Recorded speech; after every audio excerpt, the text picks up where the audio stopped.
ایک دفعہ کا ذکر ہے کہ مینو چڑیا اپنے گھونسلے میں بیٹھی ہوتی ہے۔ ارے میں آج ایسے ہی کبوتر اپنی دکان لگا رہا ہوتا ہے۔ ارے میں گجریلا بیچ کے اچھا سا کماؤں گا اپنے گھر میں۔ ارے ماں جی میری شادی کرواؤ نا، میں ایک اچھا کاروبار کر رہا ہوں، گجریلے کا اچھی سی دکان لگا لی ہے اور بہت زیادہ کام ہمارا چل رہا ہے۔ ایسے ہی کبوتر اپنی ماں سے کہتا ہے۔ پھر اس کی ماں کچھ سوچنے لگ جاتی ہے۔ ارے بیٹا دیکھوں گی، پھر میں آپ کی شادی ضرور کرواؤں گی۔ ایسے ہی پھر اس کا بیٹا اپنی دکان پہ چلا جاتا ہے اور کبوتر بہت اچھا اور دیالو ہوتا ہے۔ ارے بیٹا جا دکان پہ جا۔ اچھا ماں جی پھر ایسے میری شادی کرواؤ گی، پھر مجھے بیٹھنے نہیں دو گی کہ سارا دن اپنی پتنی کے ساتھ بیٹھے رہتے ہو، کبھی یہ نہیں کہتی کہ آپ بھی کچھ نہ کچھ آرام کر لو، یہ نہیں کہتی۔ ایسے ہی پھر رشتہ دیکھنے آ جاتی ہے۔ ارے اب میری بہو بنو گی کیا؟ ایسے ہی بڑھیا اس کو کہتی ہے، وہ راضی ہو جاتی ہے۔ میں آپ کا میکپ شیکپ سب کچھ کراؤں گی، پھر آپ میرے بیٹے سے شادی کرنا۔ میں بوڑھی ضرور ہوں لیکن میں آپ کے لیے بہت ہی اچھا میرا بیٹا ہے۔ میرا بیٹے کی گجریلے کی دکان ہے، وہ گجریلا بنا کے بیچتا ہے، پھر میری بیٹے سے شادی ضرور کرنا، میں آپ کو سندری بنا دوں گی۔ آپ تو ادھر کھچلی مچلی لگ رہی ہو، میرا بیٹا دیکھے گا کہے گا ماں جی اتنے پیسے کما رہا ہوں۔ اچھا ماں جی جیسا آپ کہیں، میں غریب ہوں، اتنے پیسے بھی نہیں ہیں میرے پاس، میں کیا کروں؟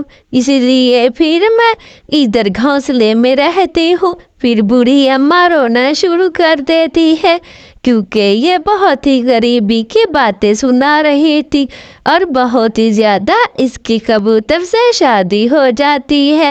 مجھے غریب بالکل نہیں سمجھنا، اب میں امیر ہو گئی ہوں کیونکہ آپ کی پتنی ہوں۔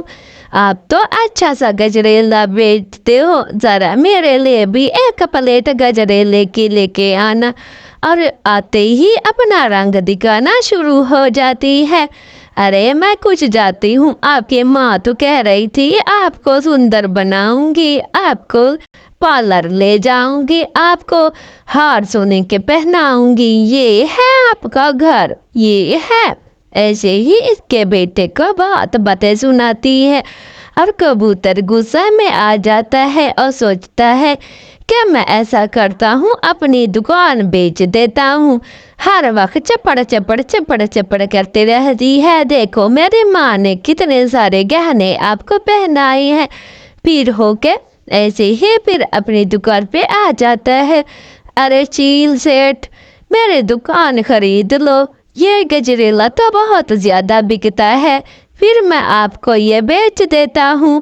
مجھے سر میں درد ہو گیا ہے، کبھی میری پتنی لڑائی کرتی ہے، کبھی میری ماں لڑائی کرتی ہے، میں تو زیادہ ہی اس لڑائی جھگڑے میں آ گیا، میری دکان خرید لو، کچھ پیسے ملیں گا تو دے دوں گا۔ اچھا میں آپ کو پھر 1 لاکھ دوں گا، اتنی ساری دکانیں میں بہت سامان ہے، یہ تو مجھے نہیں پتا کہ کتنی چلتی ہے کہ کتنی نہیں چلتی، پھر آپ ادھر نہیں آنا۔ ایسے ہی چیل اس کو پیسے دیتا ہے اور پھر گھر چلا جاتا ہے اور جاتا ہے کچھ گھوم پھر لوں۔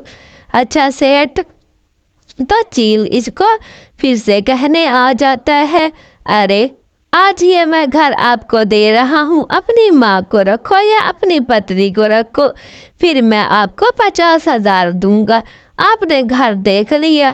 پھر ایسے ہی کبوتر کہتا ہے، اچھا چیل دادا آپ کی مرضی، دکان کے بدلے ایک گھر دے دیا، پیسے بھی دے دیے، میں کچھ نہ کچھ کام کر لوں گا۔ ایسے ہی پھر چیل کو بہت ہی زیادہ دیالو ہوتا ہے، اس لیے پھر ہر بات مانتا ہی چلا جاتا ہے۔ چیل کہتا ہے، ارے پھر واپس نہیں لوٹ کے آنا، میری دکان کے اوپر گجریلا بکے نا،